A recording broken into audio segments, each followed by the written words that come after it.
Durant l'automne, c'est ainsi que la nuit tombe sur Salem. Le soleil cesse de réchauffer l'atmosphère, la fraîcheur de l'air vous rappelle que l'hiver est proche et qu'il sera long. De fins nuages apparaissent à l'horizon et les ombres s'allongent. Elles ne sont pas larges comme en été. Il n'y a pas de feuilles sur les arbres ni de gros nuages dans le ciel pour leur donner de l'épaisseur. Ce sont des ombres maigres, avides, qui mordent la terre comme des dents. Lorsque le soleil arrive au ras de l'horizon, le jaune paisible de son disque prend une tonalité plus violente, jusqu'à devenir un furieux jaune de chrome. Les nuages se colorent de rouge, d'orange, de vermillon, de violet. Parfois ils se séparent et, dans leur lente dérive, laissent passer de doux rayons d'or pâle, souvenirs nostalgiques de l'été disparu. Il est 6 heures, l'heure du souper. Ma belle Wertz, tout alourdie de graisse malsaine, s'est installée devant une aile de poulet rôti aux grilles et une tasse de thé Lipton, le téléphone à portée de la main. Chez Eva, les hommes se sont réunis pour ingurgiter ensemble les pitoyables repas tout préparés que l'on vous fournit maintenant. Plateau télé, corned beef, haricots en boîte, qui ne ressemblent en rien à ceux que leur mère mettait autrefois une journée à préparer. Dîner dit à l'italienne, hamburger à réchauffer, acheté au McDo de Falmouth en rentrant du boulot. Eva, assise à la table de la grande pièce, joue au gin remis avec Grover Verrill. Elle invective tout le monde, son partenaire et les autres, qu'elle accuse de renverser de la bière et de mettre de la graisse partout. Jamais ils ne l'ont vue si irritable. Mais ils savent pourquoi elle est comme ça, même si elle ne le sait pas elle-même. Monsieur et madame Petri mangent des sandwichs dans leur cuisine, en essayant de comprendre le sens du coup de téléphone qu'ils viennent de recevoir du curé de Saint-Andrew, le père Callahan. « Votre fils est avec moi, il va bien, je vous le ramène bientôt. Au revoir. » Ils ont songé à appeler le constable Parkins Gillespie, mais ils ont décidé d'attendre encore un peu. Ils avaient bien remarqué un changement dans le comportement de leur fils, mais de toute façon, ça avait toujours été, comme sa mère le disait, un petit garçon très secret. Au fond de leur cœur, ils sont hantés par l'idée que Marc risque de subir le même sort que les enfants Glick. Vers 7 heures moins le quart, on a dans presque toutes les maisons terminé le repas, fumé la cigarette, le cigare ou la pipe d'après-dîner et desservi la table. La vaisselle a été lavée, rincée et posée sur l'égouttoir. On a empaqueté les enfants dans des pyjamas du docteur Denton et on les expédiés à côté devant la télé pour qu'ils regardent les émissions de jeu jusqu'à ce qu'il soit l'heure d'aller se coucher. Roy McDougall a laissé brûler ses côtelettes de veau. Il lance une bordée de jurons, jette la viande à la poubelle et la poêle avec. Après quoi, il enfile sa veste en jean et se rend chez d'elle, en laissant sa connasse de bonne femme endormie dans la chambre. Le gosse est mort, la femme se laisse aller complètement, et le souper est cramé. Il n'y a plus qu'à se saouler la gueule, et peut-être à se tirer de cette ville de merde. Dans un petit appartement en étage de Taggart Street, la rue qui part de Jointer Avenue pour finir en impasse derrière la mairie, les dieux ont décidé de faire à Joe Crane un cadeau à leur façon. Il s'est installé devant sa télé après avoir avalé un bol de cornflakes, lorsqu'une vive douleur lui paralyse brusquement tout le bras gauche et la poitrine du même côté. « Qu'est-ce que c'est que ça? Le cœur ?» se dit-il. « C'est bien ça. » Il se lève, se dirige vers le téléphone, mais la douleur devient fulgurante et l'abat sur place comme un bœuf qu'on tue d'un coup de marteau entre les 2 yeux. Sa petite télécouleur continuera à babiller pendant 24 heures, jusqu'à ce qu'on le découvre ainsi. Sa mort, qui survient à 18h51, est la seule mort naturelle enregistrée à Salem le 6 octobre. Vers 7 heures, l'éventail de couleurs qui a animé le ciel l'instant d'avant se rétrécit, jusqu'à n'être plus qu'une ligne orange, comme si à l'horizon on venait de couvrir le feu. À l'est, les étoiles sont déjà visibles. À cette époque de l'année, elles ont la pureté et la froideur du diamant, et ce n'est pas en elles que les amants pourront trouver le moindre réconfort. Le moment est venu pour les petits d'aller se coucher. Les parents les bordent dans leur lit ou dans leur berceau. Ils sourient quand leurs enfants les supplient de les laisser jouer encore un peu, de leur laisser la lumière allumée. Ils vont jusqu'à ouvrir les portes des placards pour leur montrer qu'il n'y a rien dedans. La nuit étend ses ailes ténébreuses, l'heure des vampires a sonné. Matt somnolait lorsque Ben et Jimmy pénétrèrent dans sa chambre. Il se réveilla presque aussitôt, et son premier réflexe fut de serrer très fort la croix qu'il tenait dans sa main droite. Son regard alla d'abord vers Jimmy, puis vers Ben, sur lequel il s'attarda longuement. « Qu'est-ce qui s'est passé ?» Jimmy le lui raconta brièvement. Ben resta silencieux. « Et son corps ?» Eh bien, Callahan et moi, nous l'avons mis face contre terre dans une caisse qui se trouvait dans la cave. C'est peut-être dans cette caisse-là que Barlow est arrivé à Salem. Nous l'avons jeté dans la Royal River il y a moins d'1 heure après l'avoir rempli de pierres. Nous nous sommes servis de la voiture de Stracker. Si quelqu'un a remarqué sa présence près du pont, il aura pensé que c'était lui. »« C'est bien vu, dit Matt. Et où est Callahan? Et l'enfant? Oh, ils sont partis chez Marc. Il faut que ses parents sachent que Barlow les a menacés personnellement. Et est-ce qu'ils vont y croire? Ah, s'ils n'y croient pas, Marc dira à son père de vous appeler. Matt fit un signe approbateur. Il avait vraiment l'air très las. Et vous, Ben, approchez-vous. Asseyez-vous sur mon lit. Ben obéit. Il était blanc comme un linge et avait un air hébété. Il s'assit et croisa les mains sur ses genoux. Ses yeux sombres et comme rétrécis faisaient penser à des trous de cigarette. « Je ne peux vous être d'aucun réconfort, dit Matt. Il prit une main de Ben dans les siennes. Ben le laissa faire sans réagir. Mais le temps se chargera de vous rendre la sérénité. Quant à elle, elle repose en paix maintenant. Il s'est joué de nous, dit Ben d'une voix sourde. Nous avons eu droit chacun aux railleries les plus atroces. Jimmy, donne la lettre à Matt. Jimmy tendit l'enveloppe à Matt. Celui-ci en tira l'épaisse feuille de papier à lettres et la lut avec la plus grande attention, en la tenant à quelques centimètres de son nez et en remuant les lèvres. Quand il eut terminé, il la posa sur son lit et dit « Ouais, c'est bien lui. Son orgueil est encore plus grand que je ne l'imaginais. Ça fait frissonner. »« C'est par délectation sadique qu'il nous a laissé Suzanne, » reprit Ben d'une voix rauque. « Il y a un moment qu'il a décampé, lui. Vouloir le combattre, c'est vouloir combattre le vent. Nous ne sommes pour lui que des insectes dont il prend plaisir à observer la course affolée. » Jimmy ouvrait la bouche pour intervenir quand Matt l'arrêta du geste et prit lui-même la parole. « Ne dites pas ça, Ben. S'il avait pu prendre Suzanne avec lui, il l'aurait fait. Il n'abandonnerait certainement pas ses morts-vivants uniquement pour faire une mauvaise plaisanterie, alors qu'il en a si peu. Réfléchissez un instant à tout ce que vous lui avez fait. Vous avez tué Stracker, son serviteur fidèle. En excitant son appétit sanguinaire, vous l'avez forcé, il le reconnaît lui-même, à se livrer à une véritable boucherie sur son cadavre. Imaginez sa terreur quand, sortant de son sommeil sans rêve, il a découvert qu'un jeune garçon, pas même armé, avait réussi à neutraliser quelqu'un d'aussi dangereux que Stracker. Matt se redressa avec difficulté. Ben le regarda. C'était la première fois que son regard s'animait depuis que ses compagnons étaient sortis de la maison et l'avaient rejoint dans la cour. Peut-être avez-vous réussi quelque chose d'encore plus considérable que la liquidation de Stracker, continua Matt d'une voix pensive, en le chassant de la maison qu'il s'était choisie. Jimmy a dit que le père Callahan avait purifié la cave et scellé les portes avec des hosties. S'il revient, il mourra, et il le sait. Mais il est parti, dit Ben. Alors, qu'est-ce que ça peut lui faire? Il est parti, dit Matt en écho. Mais où dort-il aujourd'hui? Dans le coffre d'une voiture? Dans la cave d'une de ses victimes? Ou encore dans le soubassement de la vieille église méthodiste des Marais qui a brûlé dans l'incendie de 51? Croyez-vous qu'il puisse se sentir bien, qu'il puisse ne pas trembler dans son refuge de fortune? Ben ne répondit pas. Demain, vous vous mettrez en chasse, dit Matt en serrant les mains de Ben.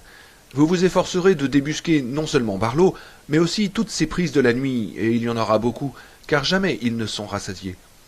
Les nuits lui appartiennent, mais dans la journée vous le traquerez jusqu'à ce que vous réussissiez à le faire fuir ou à le capturer et à le traîner hurlant impieux en travers du corps à la lumière du jour. Pendant que Matt parlait, Ben avait redressé la tête. Son visage s'était animé et avait pris une expression presque cruelle. Un petit sourire s'était dessiné sur ses lèvres. « Oui, c'est ça, » murmura-t-il. « Seulement, ce n'est pas demain qu'il faut commencer, c'est ce soir, c'est tout de suite. » La main de Matt s'agrippa à son épaule avec une force surprenante. « Non, pas ce soir. Ce soir, nous allons rester tous ensemble. Vous, moi, Jimmy, le père Callahan, Marc et ses parents. Il sait, maintenant, et il a peur. Seul un fou ou un saint se risquerait à l'approcher quand il est réveillé et qu'il baigne dans son élément naturel, la nuit. Or, nous ne sommes ni l'un ni l'autre. » Il ferma les yeux et dit d'une voix lente. « Je crois que je commence à le connaître. J'essaye, depuis que je suis dans ce lit d'hôpital, de prévoir ses réactions en me mettant à sa place. Son expérience est séculaire et son esprit brillant, mais il est aussi furieusement épris de lui-même, ainsi que le prouve sa lettre. Rien d'étonnant, comme une perle grossie par couches successives, son ego a grandi jusqu'à devenir démesuré et dangereux pour lui-même. Il est gonflé d'orgueil, et il y a, j'en suis sûr, une part de vantardise dans ce qu'il dit. Sa soif de vengeance est effrayante, mais c'est une chose dont on peut peut-être se servir. » Il ouvrit les yeux, regarda Ben et Jimmy avec solennité et brandit sa croix.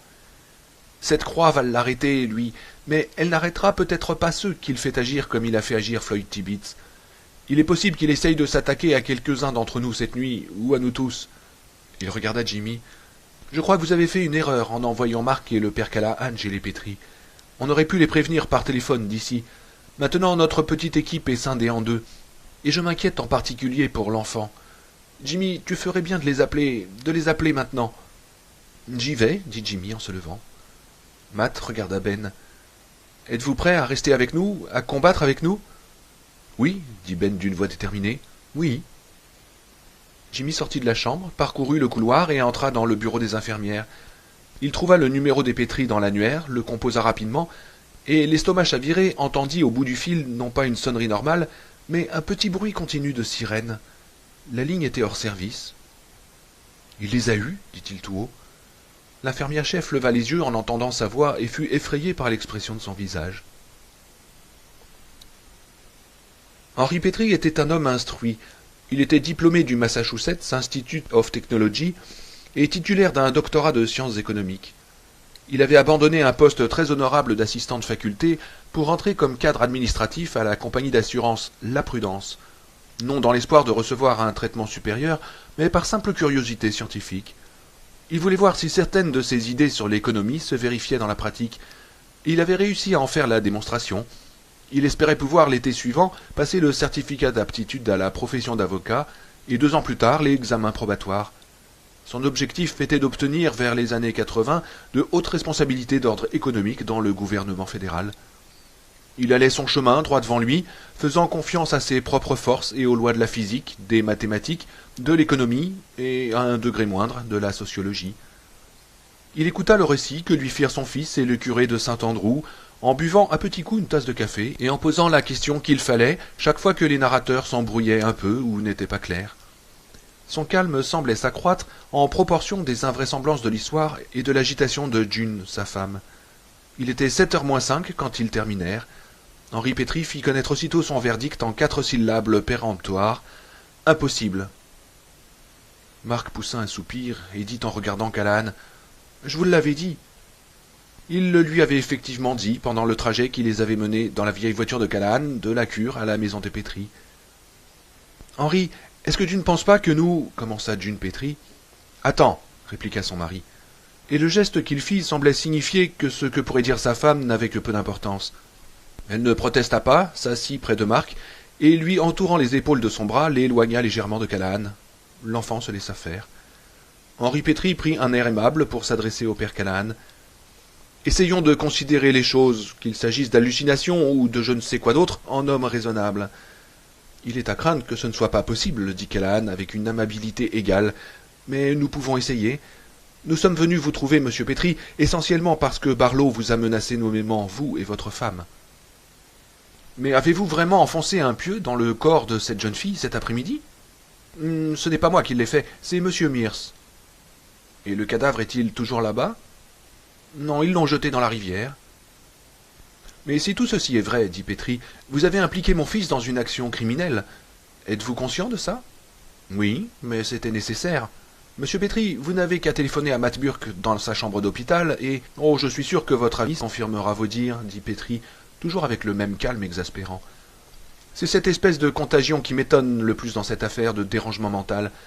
Puis-je voir la lettre que ce Barlow avait laissée à votre intention? Callahan jura intérieurement. Oh, c'est le docteur Cody qui l'a. Il ajouta une seconde après. Il faudrait vraiment que nous allions jusqu'à l'hôpital de Cumberland. Si vous en discutez avec... Petrie secoua la tête. Discutons-en encore un peu ici. Je ne doute pas que vos témoins soient dignes de confiance. Le docteur Cody est notre médecin de famille et nous l'apprécions beaucoup. Quant à Matthew Burke, j'ai entendu dire qu'il était au-dessus de tout reproche. Comme professeur, tout au moins. Et malgré cela, demanda Callahan. Père Callahan, soyons sérieux. Si une douzaine de personnes très estimables vous disaient avoir vu une punaise géante se promener à midi dans le parc en chantant l'hymne national et en brandissant le drapeau des États-Unis, les croiriez-vous? Si je les savais de bonne foi, et si j'étais certain qu'elles ne montaient pas un canular, je les croirais immédiatement, oui. Eh bien, c'est en quoi nous différons, dit Petrie, toujours avec un petit sourire. Vous vous mettez des œillères, dit Callahan. Non, simplement je sais en quoi je crois. Oui, c'est la même chose. Dites-moi, dans la compagnie pour laquelle vous travaillez, sont-ils satisfaits d'avoir des responsables qui fondent leurs décisions sur des idées préconçues et non sur des faits? Soyez logique, Petrie. Petrie cessa de sourire et se leva. Votre histoire est troublante. Vous avez entraîné mon fils dans une affaire bizarre et peut-être dangereuse. Il faudra vous estimer heureux si on ne vous demande pas d'en répondre devant un tribunal. Je vais téléphoner, comme vous me le demandez, Après quoi nous irons à l'hôpital pour discuter le problème à fond avec M. Burke. Oh, vous êtes vraiment trop bon de faire une entorse à vos principes, dit sèchement Callahan. Petrie passa dans le salon et décrocha le récepteur. Il n'y avait pas de tonalité, la ligne était muette. Il fronça légèrement les sourcils et secoua l'appareil, sans résultat. Il raccrocha et retourna dans la cuisine. « Il semble que le téléphone ne marche pas, dit-il. Il vit le regard d'affolement que Callahan et son fils échangèrent et en fut irrité. « Oh, je vous garantis, dit-il un peu plus rudement qu'il ne l'aurait voulu, qu'à Jérusalem Slot, les lignes téléphoniques se dérangent fort bien sans l'aide des vampires. » Les lumières s'éteignirent. Jimmy regagna en courant la chambre de Matt. « La ligne ne fonctionne pas chez les Petrie. Il doit y être. Mon Dieu, ce que nous avons pu être stupides !» Ben se leva brusquement. Le visage de Matt semblait s'être ratatiné. « Vous voyez comment il s'y prend, marmonna-t-il. Comme il fait ça en douceur. Si seulement nous disposions d'une heure de jour encore, nous pourrions... Mais ce n'est pas le cas. Il est trop tard. »« Il faut que nous allions là-bas, » dit Jimmy. « Non, il ne faut pas y aller. Pour le salut de vos vies et de la mienne, il faut que vous restiez ici. »« Mais leur destin est joué. Ce qui se passe maintenant, ou ce qui s'est passé, sera de toute façon consommé quand vous y arriverez. » Il restait près de la porte, indécis. Matt rassembla toute son énergie pour s'adresser à eux avec calme et autorité. Son orgueil est immense. C'est là une faille dont nous pourrons peut-être tirer parti. Mais son intelligence est supérieure, et ça, il faut que nous sachions le reconnaître et en tenir compte. Vous m'avez montré sa lettre. Il y parle des échecs. Je suis sûr que c'est un joueur hors pair. Il aurait pu, vous le savez très bien, faire ce qu'il voulait chez les Petrie sans couper la ligne. S'il l'a coupé, c'est qu'il voulait vous faire savoir qu'il avait mis en échec une pièce maîtresse des Blancs. Il sait que l'union fait la force, et il a profité de ce que vous l'aviez oublié pour introduire la confusion dans vos esprits. Si vous vous précipitez chez les Petrie, l'équipe sera divisée en 3. Je suis seul et cloué au lit. Ce sera un jeu d'enfant pour lui de me neutraliser, en dépit des croix, des livres et des incantations. Il lui suffira de me déléguer un de ses séides avec un fusil ou un couteau, et il ne restera plus que vous deux en train de courir vous jeter dans la gueule du loup. Et quand il en aura terminé avec vous, Salem lui appartiendra tout entière. Est-ce que vous pouvez comprendre ça ? » ?»« Oui, dit Ben. Matt se laissa retomber sur ses oreillers. « Je ne vous dis pas cela parce que je crains pour ma vie, Ben, croyez-le bien. Pas même parce que je crains pour vos vies à vous. Non, j'ai peur pour la ville entière. En tout état de cause, il faut que l'un de nous au moins reste pour arrêter Barlow dans son œuvre de destruction. »« Oui, et puis je ne veux pas me laisser avoir avant d'avoir vengé Suzanne, dit Ben. Un silence tomba. C'est Jimmy Cody qui le rompit. « Sait-on jamais, peut-être qu'ils s'en tireront, dit-il pensivement. Je crois que Barlow sous-estime Callahan, et je suis certain qu'il sous-estime Mark. Ce gosse est quelqu'un d'étonnant. »« Espérons, dit Matt en fermant les yeux, et l'attente commença. Le père Donald Callahan se tenait à un bout de la vaste cuisine des Petrie, et la croix de sa mère qu'il brandissait très haut au-dessus de sa tête répandait sur toute la pièce une lueur spectrale. Barlow était à l'autre bout, près de l'évier. Avec une de ses mains, il tenait fermement les mains de Mark derrière son dos, tandis qu'avec l'autre, il le maintenait par le cou. Henry et June Petrie gisaient au centre de la pièce, au milieu des débris de la vitre que Barlow avait cassée pour entrer. Callahan était abasourdi. Tout était arrivé si vite que son cerveau en était paralysé. Il était en train de discuter des événements aussi raisonnablement que possible avec Petrie, sous la lumière vive et démystifiante de la cuisine, quand tout d'un coup, sans transition, il s'était trouvé plongé dans ce monde insensé dont le père de Mark avait nié l'existence avec tant de calme et de fermeté compréhensive. Son esprit essaya de reconstituer ce qui s'était passé. Petrie était revenu et leur avait dit que le téléphone ne marchait pas. Aussitôt après, les lumières s'étaient éteintes. June Petrie avait poussé un cri, une chaise était tombée. Pendant un court instant, ils avaient trébuché dans l'obscurité en s'appelant les uns les autres. Et puis la fenêtre au-dessus de l'évier avait éclaté et les morceaux de verre étaient tombés en pluie sur le plan de travail et sur le linoléum du plancher. Tout ceci en l'espace de 30 secondes. Il y avait une présence nouvelle dans la cuisine. Callahan avait réussi à rompre le charme qui l'avait empêché jusque-là de réagir. Il avait serré dans sa main la croix qui pendait à son cou, et dès qu'il l'avait touchée, la pièce avait été inondée d'une lumière surnaturelle. Callahan avait vu Mark qui essayait de tirer sa mère vers l'arcade qui séparait la cuisine du salon. Henry Petrie était à côté d'eux, la mâchoire pendante. Cette invasion brutale et parfaitement illogique l'avait laissé pantois. Et à l'arrière-plan, comme dans un brouillard, il avait aperçu une figure livide et grimaçante qui semblait sortie d'un dessin de Frazetta, avec ses dents longues et pointues comme des crocs, et ses yeux de braise à l'éclat sinistre. Barlow avait tendu les mains. Callahan avait eu juste le temps de voir combien ses doigts étaient allongés et fins, des mains de pianiste. Il avait saisi la tête d'Henri Pétri d'un côté, la tête de June de l'autre, et les avait cognées brutalement l'une contre l'autre. Il y avait eu un affreux craquement, et les deux Pétri étaient tombés comme des masses. La première menace de Barlow venait d'être mise à exécution. Marc avait poussé un hurlement, et sans la moindre considération de prudence, s'était jeté sur Barlow. « Te voilà !» s'était exclamé Barlow de sa voix chaude et puissante en se saisissant de l'enfant. Callahan s'avança en brandissant sa croix. Le sourire de triomphe de Barlow se transforma en un rictus d'agonie. Il bascula en arrière, sur l'évier, entraînant l'enfant qu'il tenait toujours devant lui. Leurs pieds dérapèrent sur les morceaux de verre. « Au nom du Seigneur !» commença Callahan. À cette évocation de la divinité, Barlow hurla comme s'il avait été frappé par un fouet. Sa bouche se convulsa et laissa apparaître ses crocs acérés. Les muscles de son cou se tendirent et devinrent saillants. « Pas plus près, dit-il. Si tu avances d'un pas, sorcier maudit, je sectionne la jugulaire et la carotide de ce petit monsieur. » Il parlait encore que sa lèvre supérieure se retroussait déjà, découvrant ses longues dents en aiguille.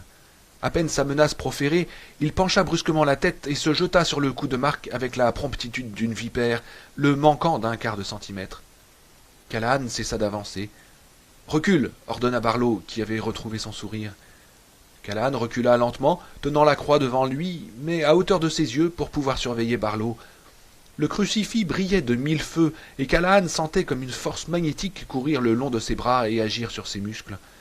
Ils étaient face à face. « Nous voilà enfin réunis, » dit Barlow en souriant. Il avait un visage intelligent et volontaire.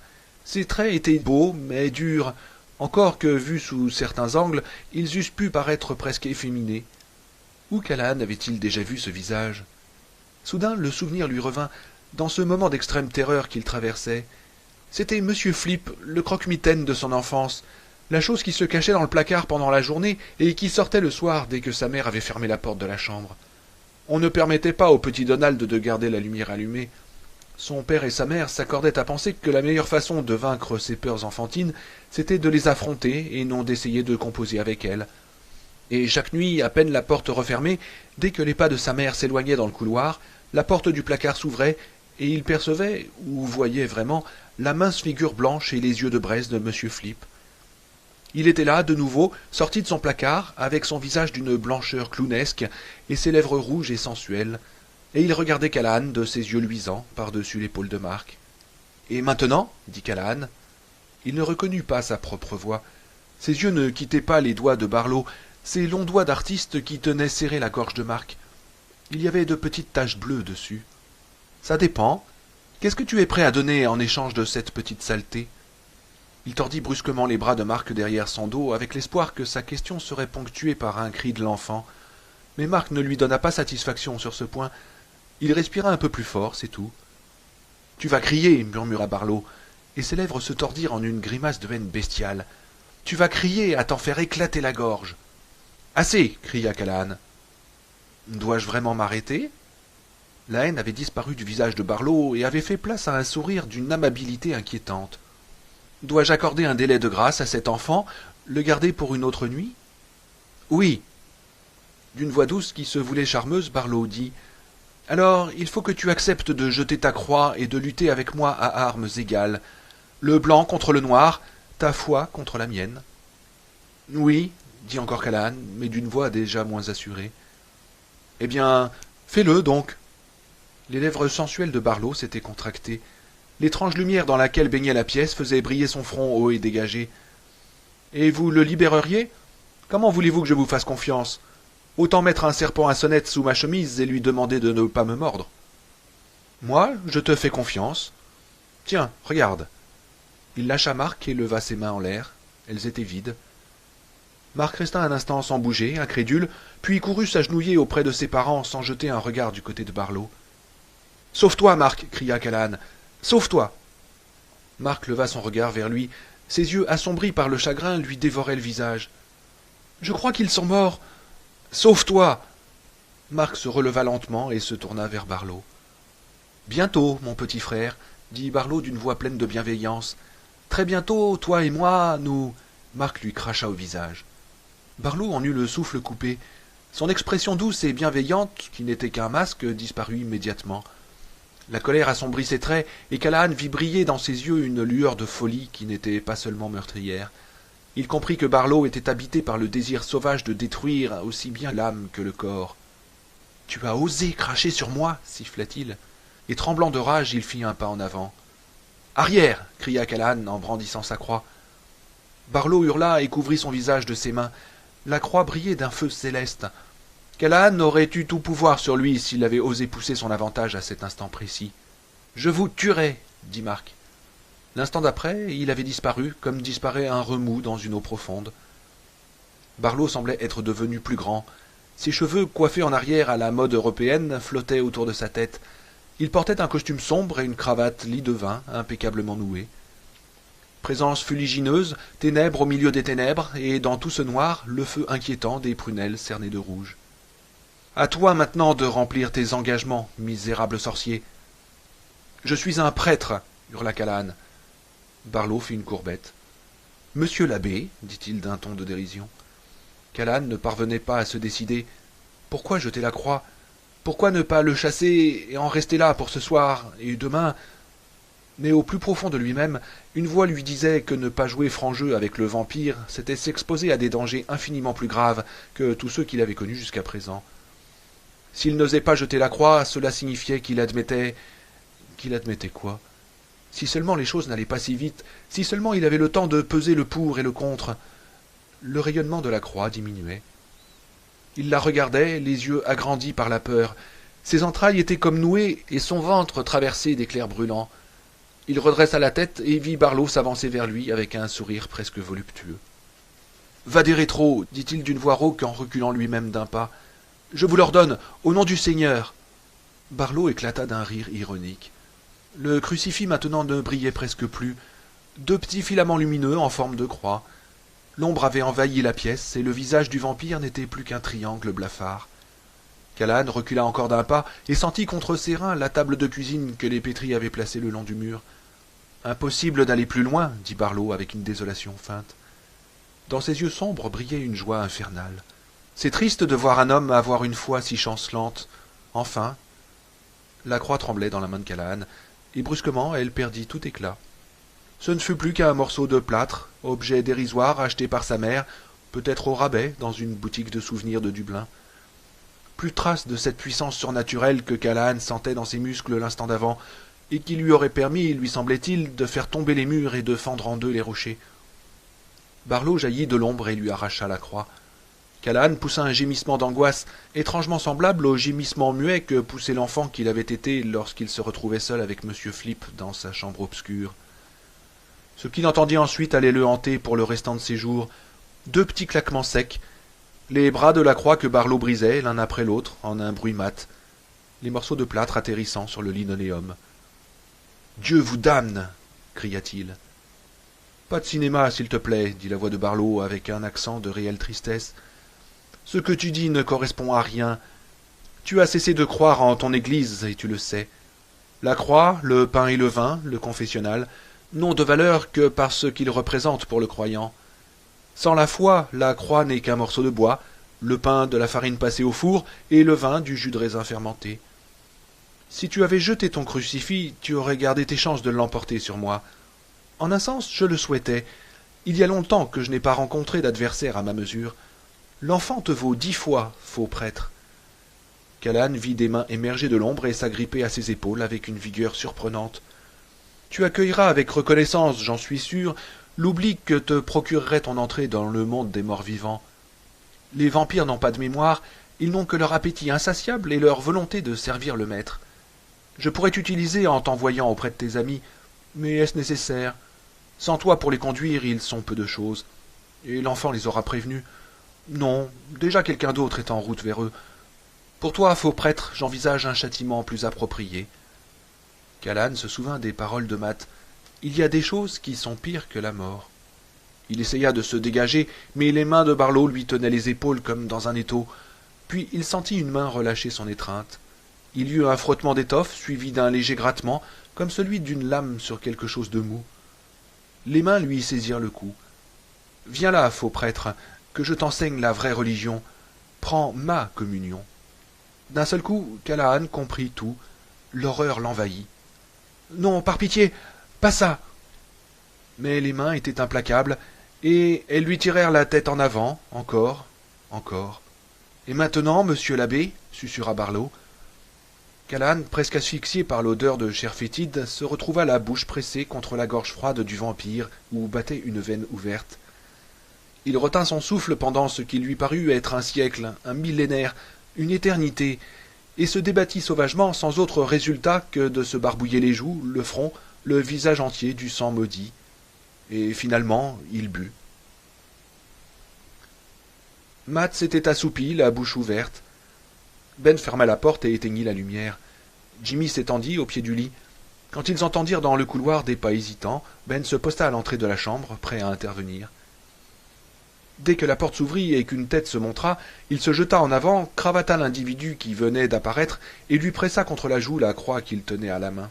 « Laissez-moi » Un poing se tendit et martela de coups la poitrine de Ben sans réussir à lui faire lâcher prise.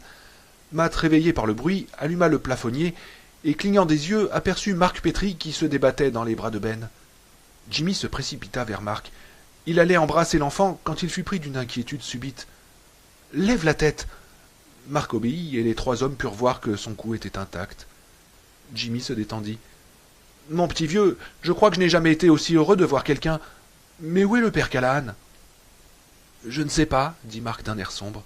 « Barlow m'a attrapé. Il a tué mes parents. Ils sont morts. Papa et maman sont morts. Il a cogné leurs têtes l'une contre l'autre. Il les a tués.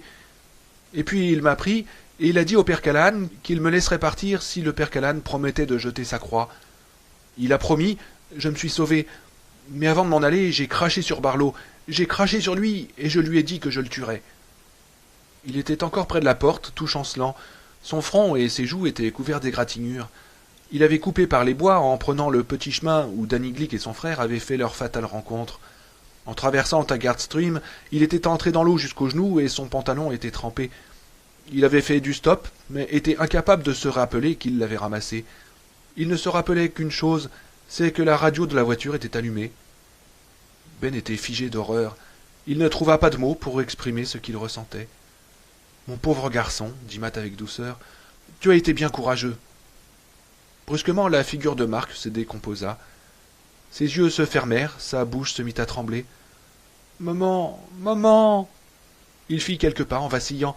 Ben l'attrapa au passage, le prit dans ses bras et le berça. « Vas-y, pleure, ça te fera du bien, lui dit-il.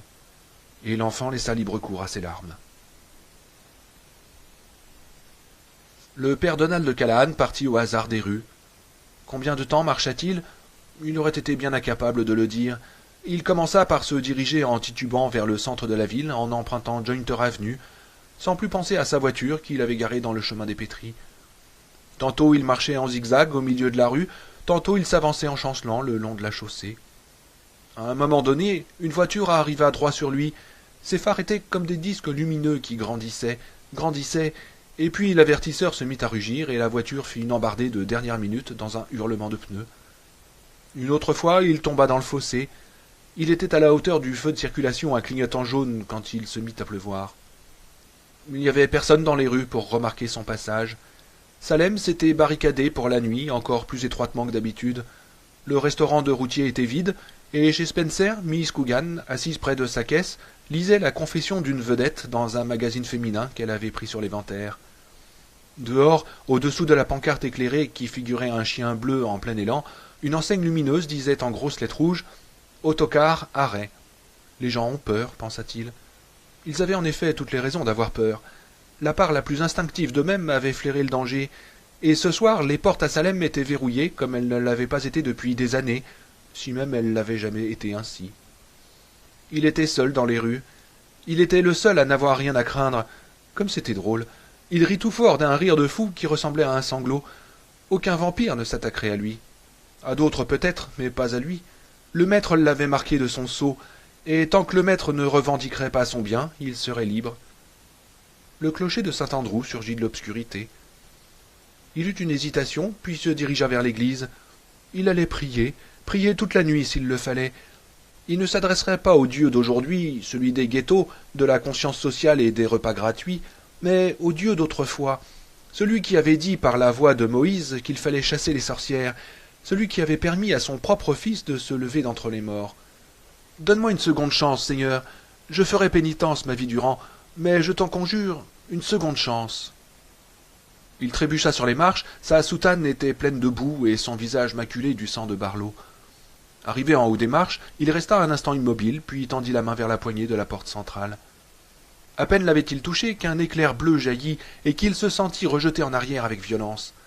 Après quoi il n'eut plus conscience, tandis qu'il dévalait les marches, la tête la première, que d'avoir mal, très mal, partout, au dos, à la nuque, à la poitrine, au ventre et aux jambes.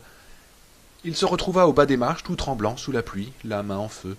Il l'éleva devant ses yeux. Elle portait des traces de brûlure. « Souillé, marmonna-t-il. Souillé, je suis souillé. Ô mon Dieu, souillé au plus profond. » La pluie tombait toujours. Il se mit à trembler de plus belle, à trembler de tous ses membres, et se recroquevilla sur lui-même, les bras croisés et les mains attachées aux épaules. L'église était là, toute proche, émergeant du brouillard nocturne, mais ses portes ne s'ouvriraient plus pour lui.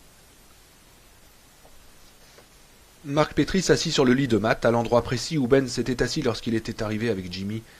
Il sécha ses larmes avec la manche de sa chemise. Ses yeux étaient rouges et gonflés, mais il semblait avoir repris le contrôle de lui-même. « Tu sais, n'est-ce pas, lui dit Matt, que Salem est dans une situation désespérée ?» Mark fit signe que oui. « En ce moment même, ces morts-vivants parcourent la ville, » reprit Matt d'une voix sombre, recrutant de nouvelles troupes. « Ils ne pourront pas se saisir de tout le monde cette nuit, mais vous aurez déjà demain une lourde tâche. »« Matt, je voudrais que vous dormiez un peu maintenant, » dit Jimmy. « Soyez tranquille, nous ne vous quitterons pas. Vous n'avez pas l'air bien. Tout ceci vous a mis à rude épreuve. »« Ma ville est en train de se désintégrer presque sous mes yeux, et tu veux que je dorme ?» Ses yeux n'avaient rien perdu de leur vivacité et brillaient dans son visage creusé par la fatigue. Jimmy reprit avec obstination. « Si vous voulez nous aider jusqu'au bout, il faut économiser vos forces. Je suis tout de même votre médecin, bon Dieu. »« Bien, bien, tout de suite. » Il les regarda l'un après l'autre. « Demain, il faut que vous alliez tous les trois jusque chez Marc et que vous prépariez des pieux, beaucoup de pieux. » Il leur fallut un instant pour se rendre compte de ce qu'impliquait la phrase de Matt. « Combien ?» demanda Ben d'une voix faible. « Eh bien, je dirais qu'il vous en faut au moins 300, et je vous conseillerais plutôt d'en faire 500. »« Impossible, dit Jimmy d'un ton lugubre.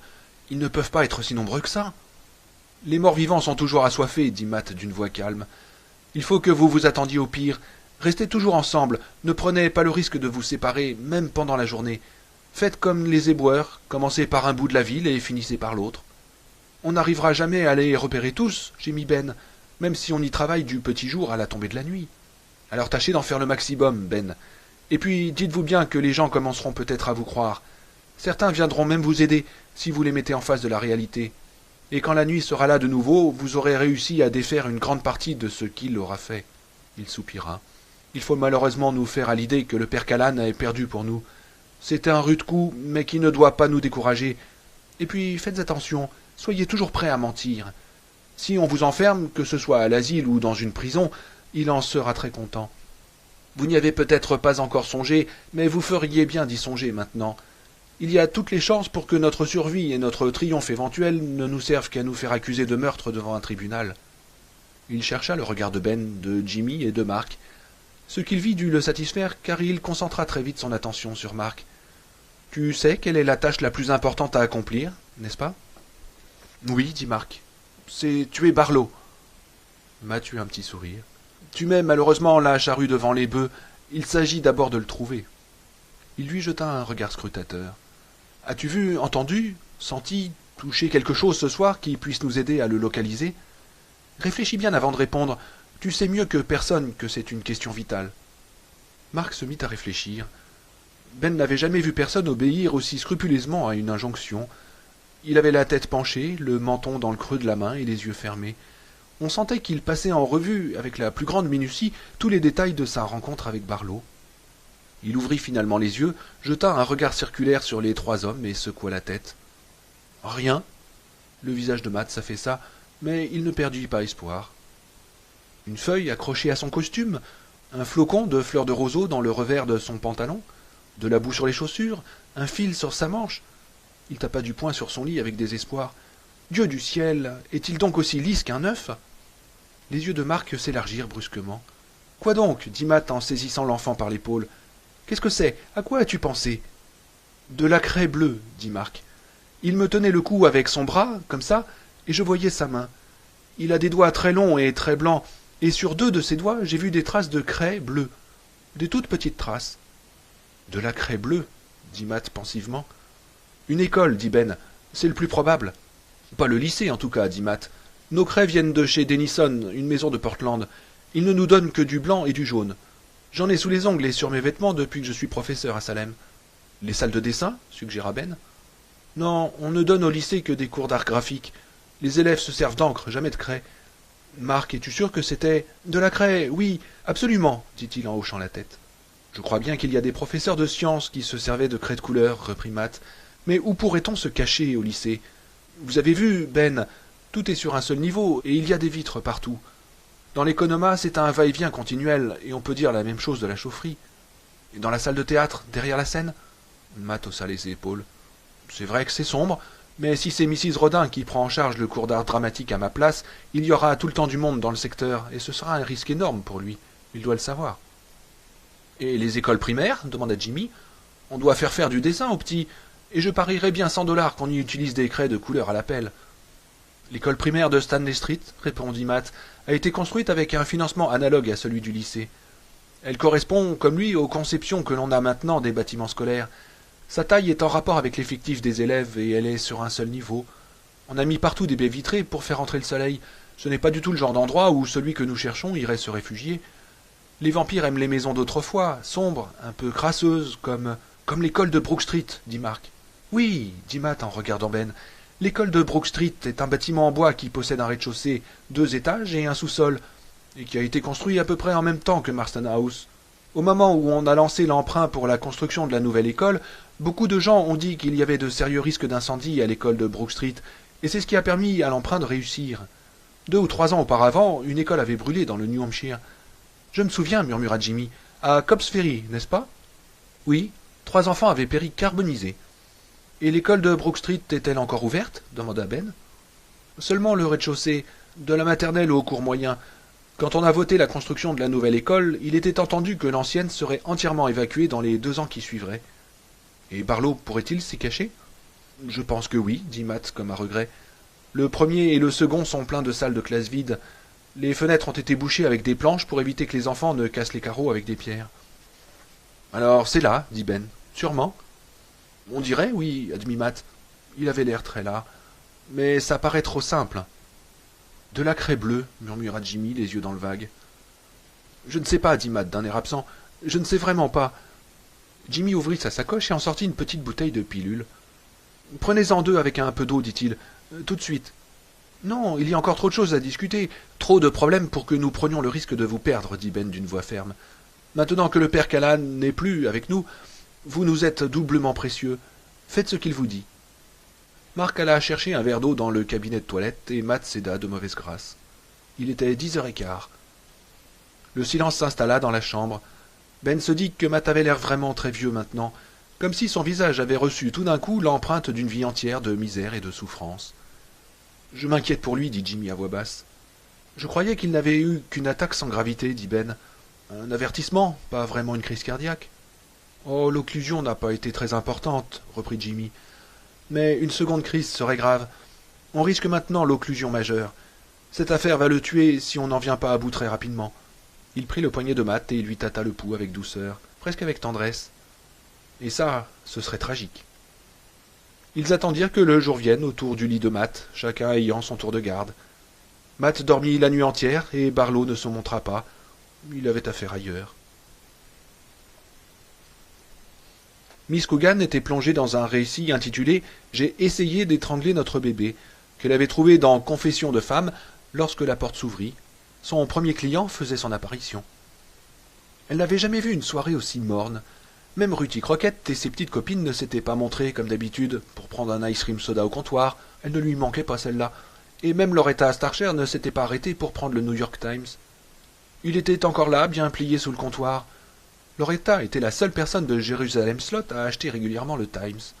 Le lendemain, elle le mettait dans la salle de lecture. Avant la démolition du Nordica, le vieux cinéma d'en face, il y avait toujours de la bousculade après les séances, et il arrivait à Miss Coogan de regretter cette époque. Tout le monde parlait à la fois pour demander qui un lait à la fraise, qui une glace, qui un granité citron, et garçons et filles se tenaient la main en discutant du travail qu'ils avaient à faire pour la classe du lendemain. C'était fatigant, mais en même temps réconfortant. Les jeunes de ce temps-là n'étaient pas comme ceux d'aujourd'hui, comme cette Ruty Crockett et sa bande, tout le temps en train de ricaner, les seins nus sous leurs pulls et moulés dans des jeans si serrés qu'on voyait la ligne de leur slip au travers, quand elles en avaient un. Les sentiments qui l'animaient envers ses clients d'autrefois, qui l'agaçaient tout autant, seulement elle l'avait oublié, étaient colorés en rose par la nostalgie. Aussi leva-t-elle la tête avec espoir quand la porte s'ouvrit, prête à voir ressurgir une de ses filles des années 60 accompagnée de son boyfriend. Mais non, c'était un homme d'un certain âge qu'elle connaissait sans pouvoir le situer. Elle le regarda s'approcher avec sa valise, et quelque chose dans son allure et dans son visage le lui fit reconnaître. « Père Callahan » dit-elle sans parvenir à cacher sa surprise. Elle ne l'avait jamais vu sans son habit de prêtre. Il portait ce soir un pantalon noir et une chemise de coton bleu, comme n'importe quel ouvrier. Et tout à coup elle eut peur. Il était proprement habillé, ses cheveux étaient soigneusement coiffés, mais il y avait quelque chose dans son visage, quelque chose... Un souvenir vieux de 20 ans lui revint en mémoire. Quand elle était rentrée de l'hôpital où sa mère venait de mourir d'une congestion cérébrale, ce qu'on appelait autrefois un coup de sang, et qu'elle avait annoncé la nouvelle à son frère, il avait pris un visage hagard, et ses yeux avaient perdu d'un seul coup toute expression. Le père Callahan avait un air du même genre, et cela la mit affreusement mal à l'aise. Elle remarqua aussi qu'il avait la peau autour des lèvres rouge et irritée, comme s'il s'était rasé de trop près, ou comme s'il s'était frotté très longtemps avec un gant éponge pour effacer une vilaine tache. « Je voudrais prendre un billet d'autocar, dit-il. Ah, voilà, pensa-t-elle. Pauvre homme, il y a eu un décès dans sa famille et il vient d'apprendre la nouvelle. Mais certainement. Pour où? Quel est le premier autocar? Mais pour où? N'importe où, dit-il, mettant en pièces sa théorie. Eh bien, Attendez. Elle consulta nerveusement l'horaire et le regarda avec inquiétude. Il y a un autocar à 11h10 qui va à Portland, Boston, Hartford et New York. Ça ira. Combien? Jusqu'à quand? Enfin, je veux dire, jusqu'à où? Elle ne savait vraiment plus où elle en était. Jusqu'au bout, dit-il d'une voix lugubre. Puis il lui sourit. De sa vie, elle n'avait vu un sourire aussi impressionnant. Elle s'empressa de détourner la tête. S'il me touche, pensa-t-elle, je crie, je hurle au meurtre. C'est New York, bredouilla-t-elle. 29,75 $. Il extirpa avec quelque difficulté son portefeuille de la poche arrière de son pantalon, et elle vit que sa main droite était bandée. Il posa un billet de 20 $ et 2 billets de 1 $ sur le comptoir, et elle fit tomber une pile de billets en blanc sur le plancher en voulant en prendre un. Quand elle eut fini de les ramasser, il avait ajouté 5 autres billets d'1 $ et une montagne de pièces.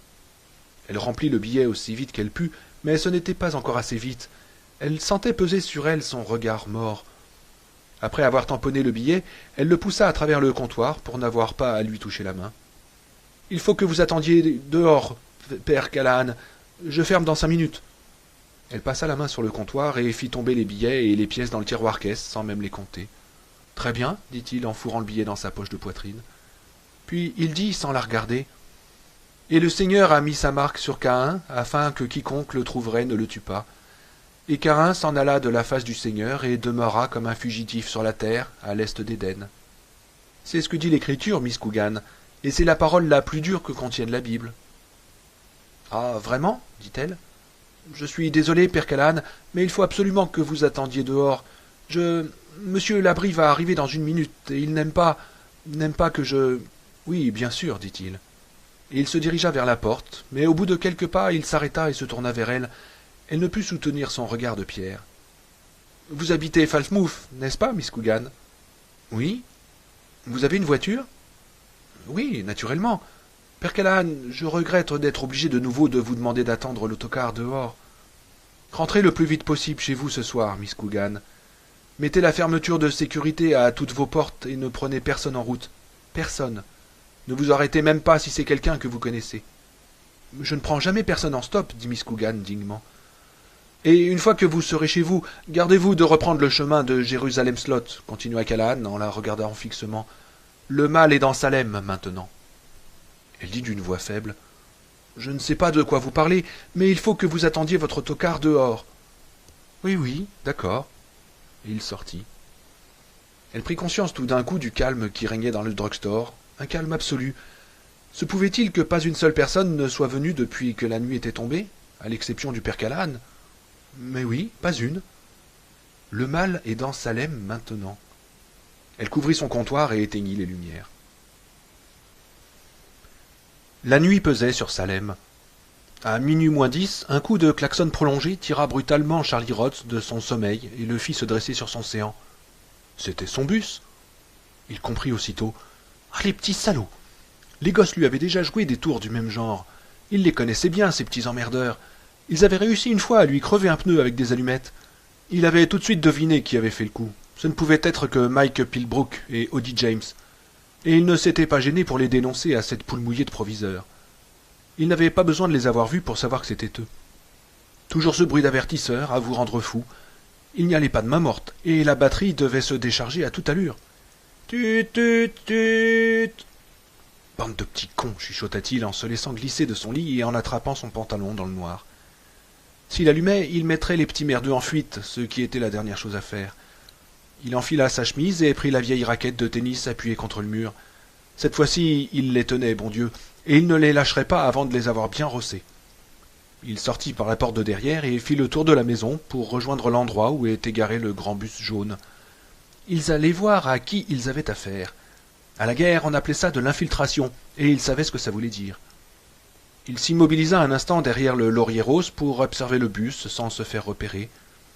Oui, il les voyait, toute une bande, des silhouettes sombres derrière les vitres obscurcies par la nuit. La rage le reprit et sa main se crispa sur le manche de la raquette jusqu'à la faire vibrer comme un diapason. Qu'est-ce qu'il lui avait cassé comme vitres? 6, 7, 8 vitres démolies. Il se faufila derrière le bus et se glissa jusqu'à la porte des passagers. Elle était ouverte, pliée en accordéon. Il prit son élan, escalada d'un bond les marches et fit irruption dans le bus. « Ah, je vous y prends! Restez où vous êtes! Et toi, arrête de klaxonner, connard, ou je te... » Le gosse qui était assis sur le siège du conducteur et qui enfonçait le klaxon des deux mains tourna la tête vers lui et lui fit un affreux sourire, un sourire de fou. Charlie sentit son estomac se révulser. C'était Richie Baudin. Ses yeux d'un noir de jais et ses lèvres très rouges éclataient dans un visage d'une blancheur de linceul. Quant à ses dents, Charlie Rhodes parcourut le bus du regard. C'était bien Mike Pilbrook et Odie James qu'il voyait là. Et du diable si ce n'était pas aussi les John Griffin, Hal et Jack assis au fond avec de la paille plein les cheveux. Mais ces gosses-là ne prennent pas mon bus. Et Mary-Kate Gregson et Brent Tenney assis côte à côte. Elle était en chemise de nuit, lui portait un blue jean et une chemise en flanelle qu'il avait mise à l'envers, comme s'il ne savait plus s'habiller. Et que venait faire là Danny Glick? Il était mort, celui-là, mort et enterré depuis des semaines.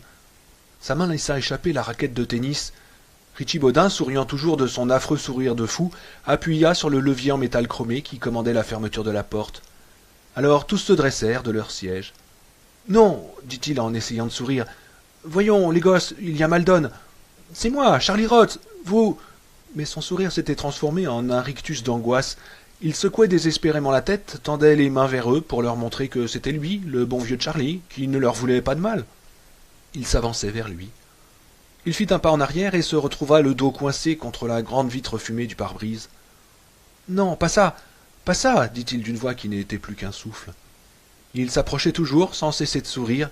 « Je vous en supplie !» Ils fondirent sur lui.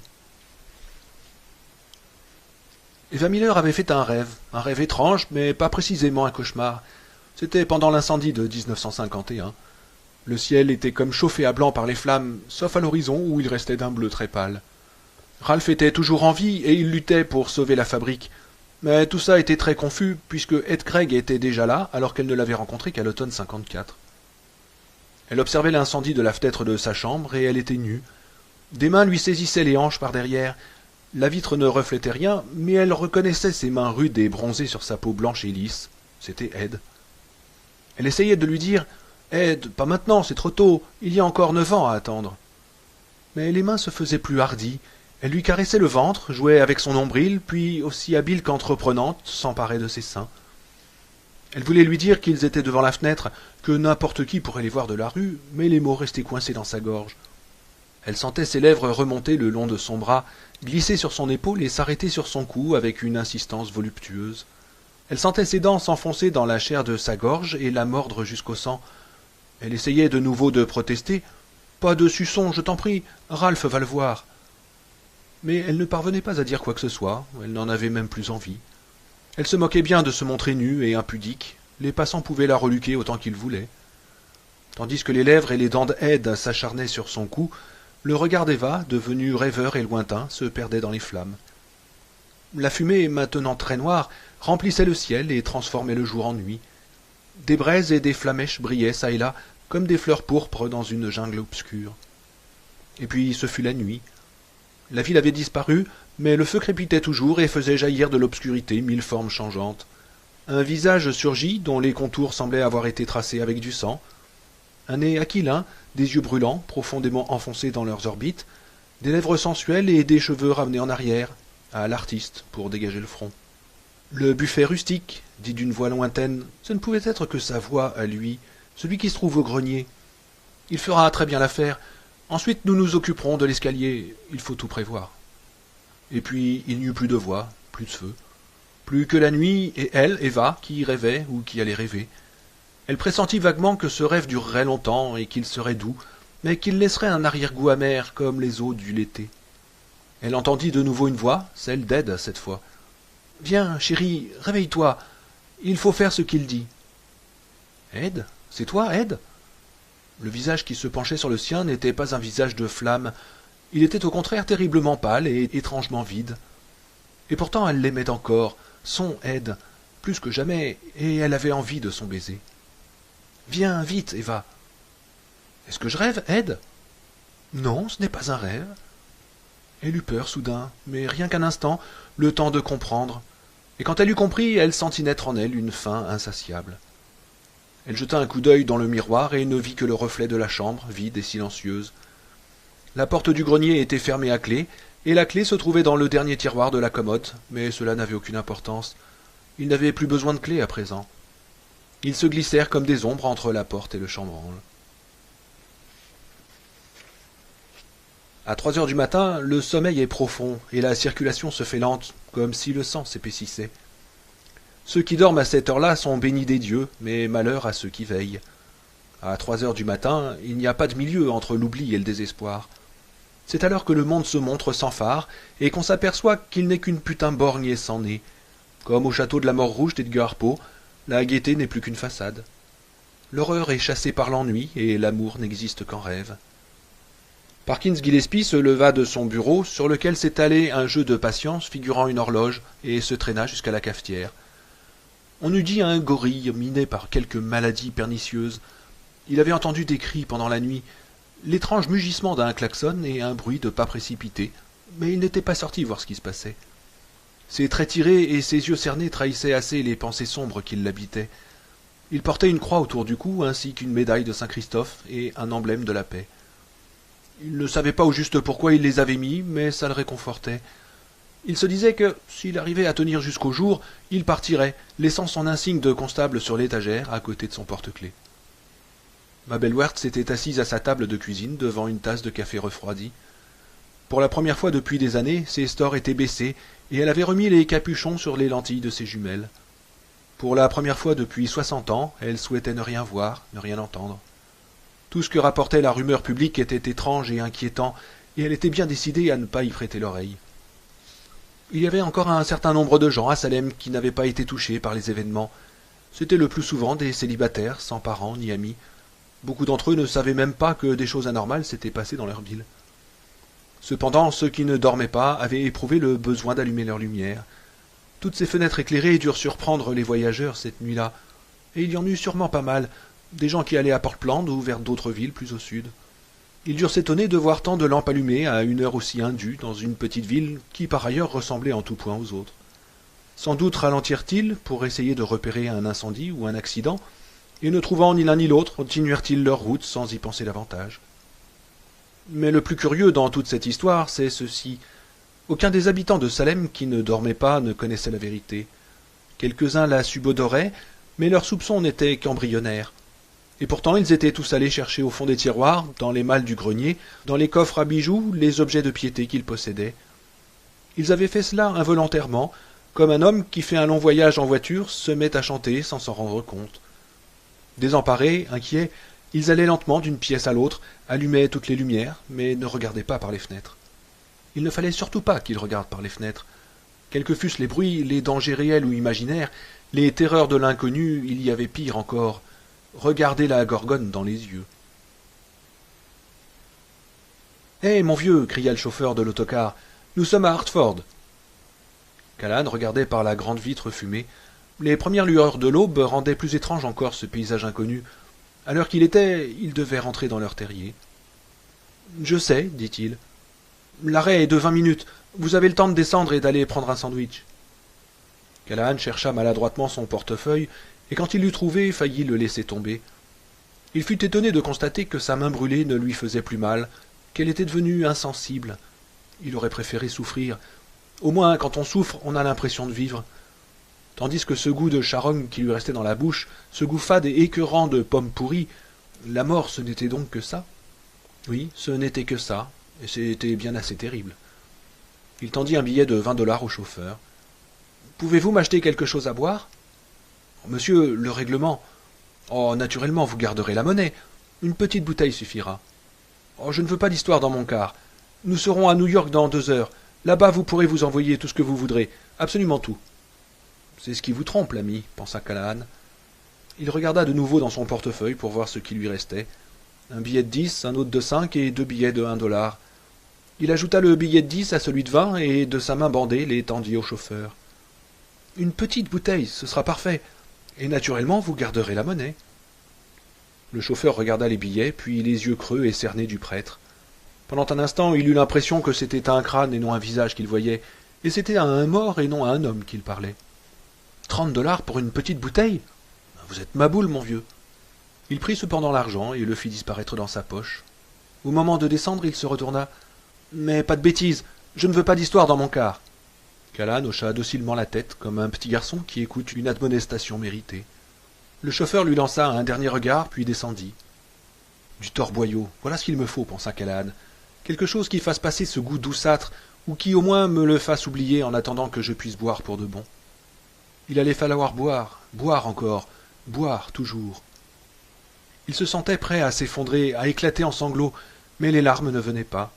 Il était desséché, vidé. La seule chose qui lui restait, c'était ce goût dans la bouche. « Vite, chauffeur, vite !» Il continuait de regarder à travers la vitre. De l'autre côté de la rue, un adolescent était assis sur les marches d'une véranda, la tête cachée dans ses bras. Callahan ne le quitta pas des yeux jusqu'à ce que l'autocar reprenne la route. Le gosse ne bougea pas. Ben sentit une main se poser sur son bras et s'arracha à un sommeil profond. « Bonjour » lui dit Marc à l'oreille. Il se mit debout et regarda autour de lui. Matt dormait. Sa cage thoracique montait et descendait au rythme régulier de sa respiration. Jimmy, étendu sur la seule chaise longue de la pièce, dormait aussi. Une barbe de 2 jours, peu conforme à l'image qu'on se fait d'un médecin, lui avait poussé. Ben se passa la main sur le visage et découvrit qu'il piquait lui aussi. « C'est l'heure de se mettre en route, n'est-ce pas ?» demanda Marc. Ben acquiesça. Mais en pensant à la journée qui les attendait et à son potentiel d'horreur, il eut un mouvement instinctif de recul. La seule façon de s'en tirer était de ne pas voir plus loin que les 10 minutes qui suivaient, et le mélange d'impatience et de sang-froid qu'il lut dans les yeux de l'enfant, loin de le rassurer, le mit très mal à l'aise. Il se dirigea vers Jimmy et commença à le secouer. « Hein ?» s'écria Jimmy en s'agitant comme un plongeur qui remonte à la surface. Son visage se contracta, ses paupières battirent, et dès qu'il ouvrit les yeux, son regard s'emplit de terreur. Il les regarda sans comprendre, sans les reconnaître. Puis la conscience lui revint et il se détendit.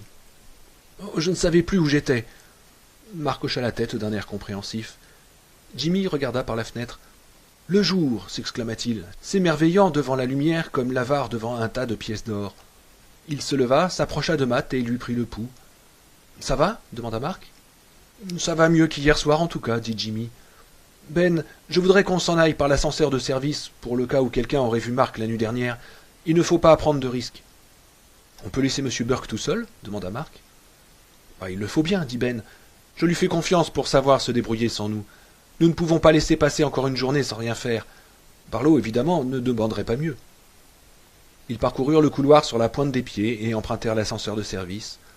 Il était déjà presque 7h15 et il commençait à y avoir du mouvement dans la cuisine. Un des cuisiniers leva la tête et agita la main en disant « Salut, docteur !» Personne d'autre ne leur adressa la parole. « Où faut-il aller d'abord » demanda Jimmy. « À l'école Brook Street ?»« Non, dit Ben. Il y aura trop de monde ce matin. Est-ce que les petits sortent de bonne heure, Marc ?»« Ils sont là jusqu'à 2h, répondit-il. « Ça nous laisse largement le temps avant qu'il ne fasse nuit, dit Ben. Allons d'abord chez Marc pour les pieux. » Quand la Buick ne fut plus qu'à quelque distance de Salem, l'angoisse envahit les occupants de la voiture et la conversation s'étiola. Au moment où Jimmy quitta l'autoroute, à la hauteur du grand panneau réflecteur vert qui disait « Route 12, Jérusalem Slot, Cumberland, centre-ville », Ben se souvint que c'était par là que lui et Suzanne étaient rentrés après leur première sortie.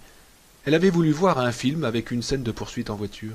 « Ils ont dû s'en donner, » dit Jimmy d'une voix que la peur et la colère faisaient trembler. Son visage d'adolescent était devenu livide. « Nom de Dieu, vous sentez ? On dirait une odeur de tombe. » Et c'était vrai, pensa Ben. L'odeur était là, même si à l'origine elle était plus psychique que physique. La route numéro 12 était à peu près déserte. Ils remarquèrent au passage la camionnette de Win Purington garée au bord de la route. Il n'y avait personne dedans et pourtant le moteur tournait. Ils s'arrêtèrent. Ben descendit de la Buick, jeta un coup d'œil à l'intérieur de la camionnette et coupa le contact. Quand il remonta dans la voiture, Jimmy l'interrogea du regard. Ben secoua la tête. Personne, mais le moteur devait tourner depuis des heures. Il allait tomber en panne d'essence. Jimmy tapa du poing sur sa cuisse. Ils entrèrent dans la ville et là, tout d'un coup, Jimmy se sentit absurdement soulagé. « Regardez, là-bas, chez Crosson, c'est ouvert. » C'était vrai. Milt était devant son magasin, en train d'essayer de recouvrir son éventaire de journaux avec une bâche en plastique. À côté de lui, habillé d'un ciré jaune, ils aperçurent Lester Silvius. « Mais je ne vois personne d'autre, » dit Ben. Milt leur jeta un coup d'œil et les salua de la main, mais Ben crut déceler des signes de fatigue sur les visages des deux hommes. La pancarte fermée était toujours suspendue derrière la porte vitrée de la maison funéraire de Cal Forman. La quincaillerie était fermée aussi, et chez Spencer c'était également tout bouclé et tout noir. Le café par contre était ouvert, mais Jimmy le dépassa pour aller se garer devant le nouveau magasin. Au-dessus de la vitrine, on pouvait lire, écrit en lettres d'or sur une enseigne, « Barlow et Straker, meubles de style ». Il y avait aussi, conformément au dire de Callahan, une carte écrite à la main et collée sur la porte avec du scotch qui disait « Fermé pour travaux ». Ils reconnurent tous les trois l'écriture fine et élégante. C'était la même que celle de la lettre trouvée la veille dans la cave de Marston House. « Pourquoi est-ce qu'on s'arrête ici ?» demanda Marc. « Pour en avoir le cœur net, » dit Jimmy. « Il y a peu de chance pour qu'il ait cherché refuge ici, mais il peut se dire que cette cachette est tellement évidente que nous jugerons inutile de la fouiller. Je pense aussi au fait que les douaniers font souvent une petite marque à la craie sur les colis qu'ils ont contrôlés. » Ils contournèrent le magasin, et pendant que Ben et Marc courbaient le dos sous la pluie, Jimmy enfonça avec son coude, protégé par la manche de son imperméable, le carreau de la porte de derrière, puis ils s'enfilèrent tous les trois à l'intérieur. L'air y était fétide, comme si la pièce avait été fermée, non pas depuis quelques jours, mais depuis des siècles. Ben alla jeter un coup d'œil dans la salle d'exposition, mais de toute évidence, il n'y avait là aucun endroit où se cacher. Il n'y avait plus que quelques meubles. Straker n'avait pas dû renouveler son stock. Tout à coup, Jimmy l'appela d'une voix rauque. « Viens, Ben !» La peur le saisit à la gorge. Jimmy et Marc étaient penchés sur une longue caisse que Jimmy avait réussi à entr'ouvrir en se servant de la panne de son marteau. On apercevait à l'intérieur une main blanche et une manche noire. Ben se précipita sur la caisse et sans réfléchir s'y attaqua de toutes ses forces. Jimmy, armé de son marteau, faisait de même à l'autre bout. « Ben, dit Jimmy, tu vas te couper les mains. Tu devrais... » Mais Ben n'entendait rien. Il arrachait les morceaux de planche avec ses mains, sans se soucier ni des clous ni des échardes.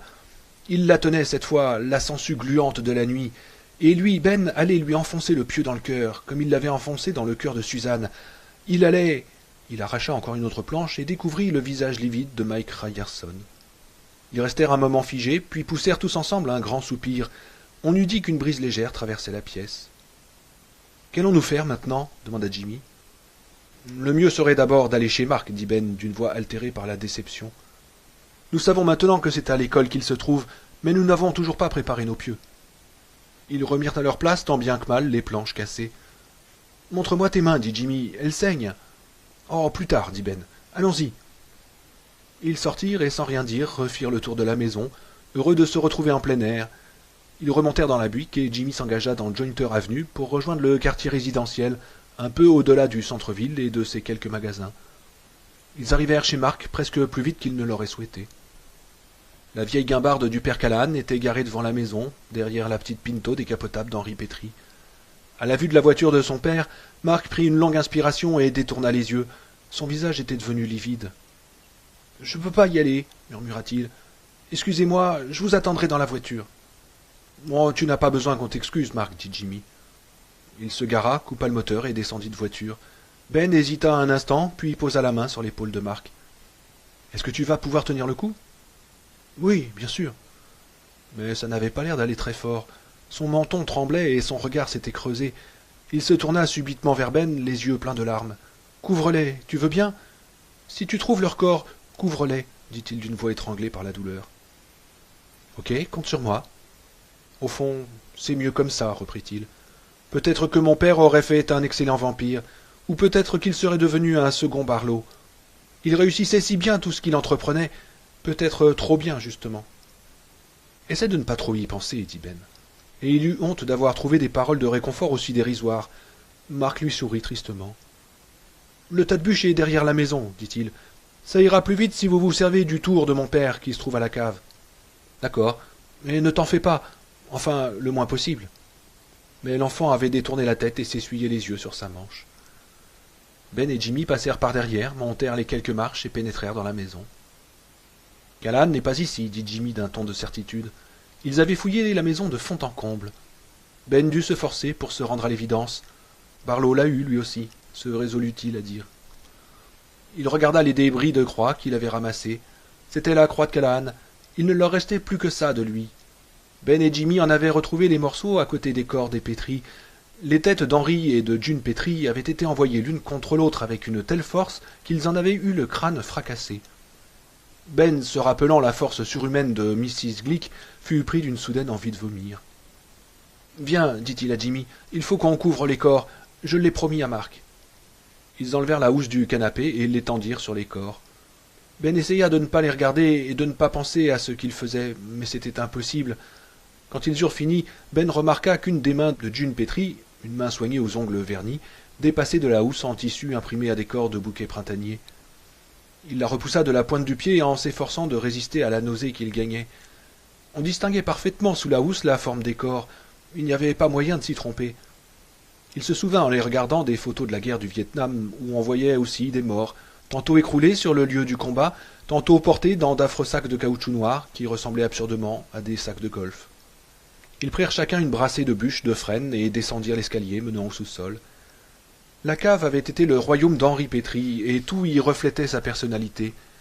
3 spots puissants étaient suspendus au-dessus du grand établi, coiffés d'abat-jours métalliques qui projetaient leurs faisceaux lumineux sur le rabot, la scie sauteuse, la scie circulaire, le tour et la ponceuse électrique. Ben vit qu'Henri Petrie avait entrepris de construire un colombier, destiné sans doute à prendre place dans le jardin au printemps. Le plan était là, fixé aux 4 coins par des presse-papiers métalliques découpés à la machine. C'était du travail honnête, mais sans imagination, et qui maintenant resterait inachevé. Le plancher avait été balayé depuis peu, mais l'air restait imprégné d'une bonne odeur de sueur. « Ça ne marchera jamais, » dit Jimmy. « Je le sais bien, » dit Ben. « Un tas de bois, » ricana Jimmy en ouvrant les bras pour laisser tomber les bûches. Elles s'écrasèrent par terre avec fracas et roulèrent follement sur le sol, comme autant d'énormes jonchets. Jimmy fut pris d'un rire hystérique. « Jimmy !» Mais le rire de Jimmy notait toute tentative de communication. Enfin, il se reprit. « Tu crois que nous allons mettre fin à ce fléau armé de nos seules bûches, trouvées derrière la maison des Petrie ? Et pourquoi pas quelques pieds de chaise et quelques battes de baseball pendant qu'on y est ? » « Mais Jimmy, que veux-tu faire d'autre ?» demanda Ben. Jimmy le regarda et au prix d'un effort considérable réussit à se maîtriser. « Ça ressemble à une chasse au trésor. Fais 40 pas vers le nord dans le champ de Charles Griffon et regarde sous le grand rocher. Mais quelle sinistre plaisanterie, mon Dieu. Par contre, on pourrait se tirer. Ça, c'est encore une chose possible. Tu veux renoncer? C'est ça que tu veux? Non, mais il n'y aura pas qu'aujourd'hui, Ben. Il nous faudra des semaines pour les anéantir tous, à supposer qu'on y arrive. Est-ce que tu pourras tenir le coup? Est-ce que tu pourras faire des centaines et des centaines de fois ce que tu as fait à Suzanne?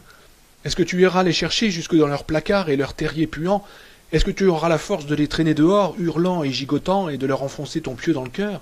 Est-ce que tu pourras le faire jusqu'en novembre, sans devenir cinglé? Ben réfléchit et se trouva incapable de répondre, dans un sens ou dans l'autre. Je ne sais pas, dit-il. Et le gosse, comment veux-tu qu'il tienne le coup? Il sera bon pour l'asile. Matt, n'en parlons pas, c'est sûr qu'il n'y résistera pas. Et qu'est-ce que nous ferons quand la police du Maine commencera à se demander ce qu'on fout à Salem? Qu'est-ce que nous leur dirons? Un instant, je vous prie que je finisse d'empaler cette sangsue. Tu as pensé à tout ça, Ben?